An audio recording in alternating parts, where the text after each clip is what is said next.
Hi there, welcome back, friends. We are learning about AWS certification, and here in this lecture, we are going to learn about AWS Associate Developer Certification Examination. So, let's start. If you are a developer or trying to pursue a designation for developer on the cloud, you must be proficient in a programming language, having an experience on application development for web, mobile, IoT, or different set of things, whatever you feel like for your designation and you are moving with the cloud. So you would like to pursue this examination and gain a skill set, and to prove that a skill set, you have to give this examination. So developer is an associate level certification exam. So for associate level, we have to first take the examination of cloud practitioner, and when you perform this cloud practitioner exam, you can apply for the developer. However, this is an optional. You don't need to actually perform take this examination. You can directly take the developer certified developer associate exam. But if you have a practitioner exam, then you would be confident enough in this examination as well. So let us understand what this developer exam. It will simply validate your ability to implement core AWS services like EC2, Lambda, API Gateway, IAM, S3, and more things. You must be able to use those things, demonstrate basic architectural best practices, and must be proficient enough in developing, deploying, and debugging cloud-based applications that your organization is willing to develop or host. So you have a different skill set that is required for this thing. You must have one or more hands-on experience with the practical and deployment and deploying on application cloud. You must have an in-depth knowledge of at least one high-level programming language like C, C++, Java, Python, Flask, C Sharp, PHP, .NET, Ruby, or any other language. If you have a skill set in more than one languages, it will be an edge in the industry. As you're working for as a developer, you must be familiar with these languages and the APIs that you are going to use. You must understand the core AWS services, use them, and understand the configuration and the basic architecture that you could implement. You must be proficient enough in developing based on different IDEs and different tool sets. You must be able with familiar with a Git and different repository that you can work. You must be able in deploying the containerization, virtual machines, and such thing. Then you must be able to debug cloud-based application and troubleshoot in case you got an error.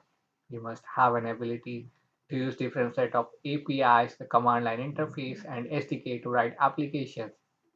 You must have the ability to identify key features and understand the shared responsibility model and having an implementation experience with lifecycle management of software development lifecycle SDLC.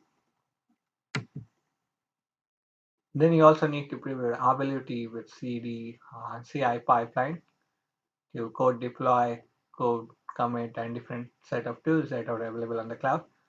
You have the ability to interact with different services, integrate, and build a solution for them.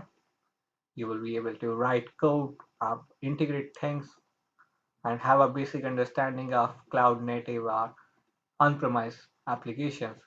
You have the ability to write code for security best practices, like not using the secret and access key in the code.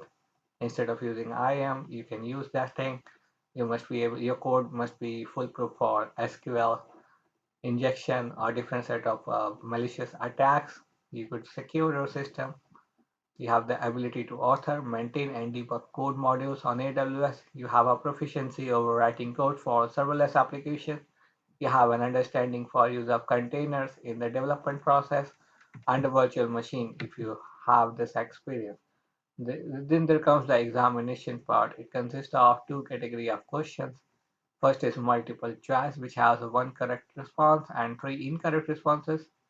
And then there is a multiple response, which have two correct response out of five options available.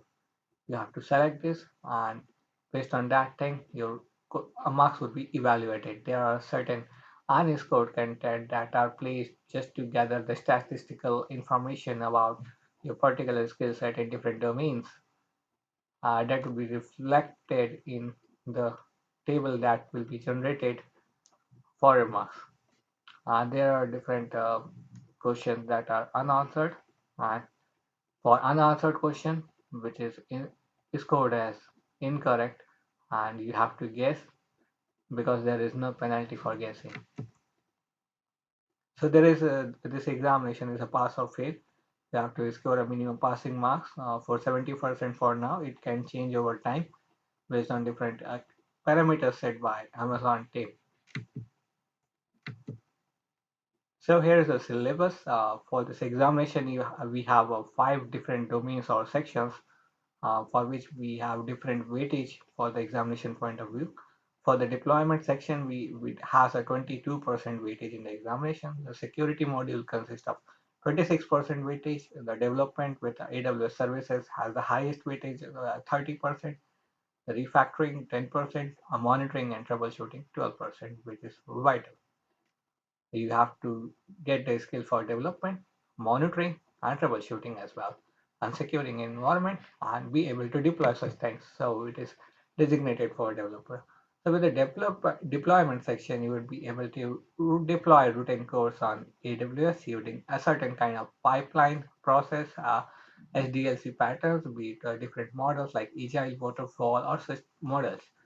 You would be able to deploy applications using Elastic Bean Stacks to make it more elastic and scalable anywhere you want. You must be able to prepare the application deployment package to be deployed on AWS. You must be able to implement a load balancer, serverless application with AWS Lambda, integrating with API gateway and a set of tools, different things. Then there's the second section that is security. In the security module, you must be able to implement the authenticated calls to different services, the API calls or such things, be it SSL using SSL, a post or get request that you could perform, or any kind of things. Then you must be able to implement encryption and decryption in the AWS services for secure communication over the distributed network and your application requirement that may require. Then you must be able to implement application authentication and authorization using different sort of things like IAM role and more. Then there comes the third section, which is a development with AWS services. You must be able to write code for serverless application Lambda. You must be able to translate functional requirements into application design, implement a different design into application code. You must be frequent enough in this thing. You can write a code that interacts with AWS services using APIs, SDKs, command line interface. You must here you need Linux command line uh, tools that you must be able to write. You must be proficient in any programming language that is supported by serverless application or Lambda. Then you must be well aware of a different APIs or SDK available to have a better functionality over development phase. Then we have the refactoring section where we learn to optimize the applications of services and features. We can migrate using cloud migration from application code that may run on the cloud from on-premise to this thing to cloud. Then we have the monitoring and troubleshooting section where we can monitor using different set of tools like CloudWatch, CloudTrail, or more. We can troubleshoot different scenarios based on logs, and we can perform the root cause analysis of faults in the testing or production and implement the solutions to fix those things. We must be able to write a bug-free code, or if there is a bug, we need to fix that thing as early as possible. So it will evaluate your overall development skill and how you can write your code in a secure and enhanced fashion, serving most for the corporations.